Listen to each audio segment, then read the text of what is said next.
vous allez déjà, et ça sur votre cahier d'exercice ou sur une feuille comme vous voulez, m'appliquer la transformer en z sur cette égalité et me dire ce que vous obtenez.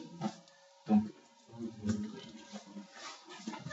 x de n plus 1 moins 2x de n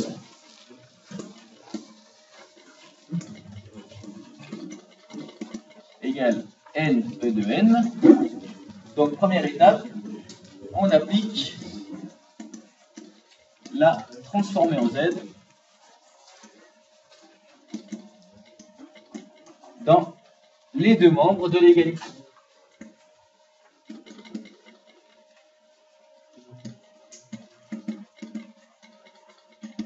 Et je vous conseille, c'est une petite astuce d'écriture, c'est pour éviter de se balader avec des z de grand Z.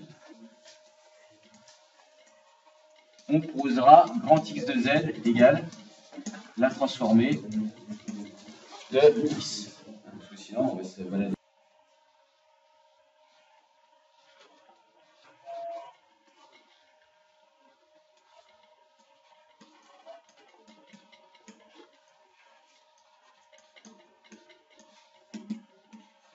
Voilà, parce que c'est écrit, hein.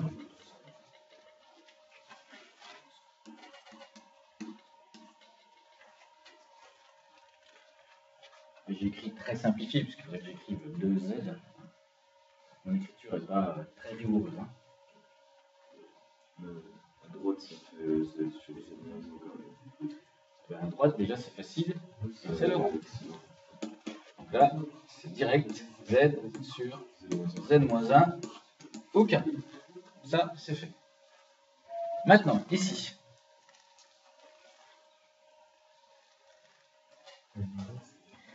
On utilise la linéarité de la transformée. C'est-à-dire qu'au lieu de calculer la transformée de tout ça, je regarde d'abord la transformée de x de n plus 1, et puis ensuite, je regarderai moins 2 fois la transformée de x. N'oubliez pas qu'on a posé, on ne la connaît pas, puisqu'on cherche à la trouver, hein, grand x de z égale la transformée de x. Quelle est donc la transformée de, non pas xn, mais x de n plus 1? Qu'est-ce que x de n plus 1? C'est la transformée de x moins le premier terme. Alors, oui, on va juste donner l'identifié, puis après on fera le calcul. Qu'est-ce que x de n plus 1 par rapport à x de n? X de n plus 1, c'est le signal de x de n, mais avancé de 1. Comme le signal est avancé de 1, d'après le théorème de l'avance, la transformée de x de n plus 1, c'est z, on va pas l'oublier cette fois-ci, z puissance 1, fois, entre parenthèses, la transformée de x, qu'on a appelé grand X de Z, hein. Mais on enlève le premier terme. Le premier terme, il nous a été donné x de 0 égale, je l'ai oublié,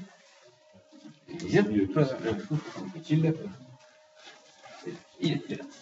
X de 0, pardon, égale 1. Ça y est, je l'ai retrouvé.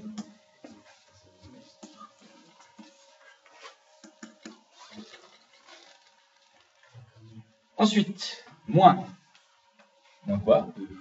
2 fois la transformée de petit x que je ne connais pas et qu'on a décidé d'appeler x de z. Ça va? C'est pas compliqué finalement au début. Donc ça y est, vous avez appliqué la transformée en z aux deux membres de l'égalité.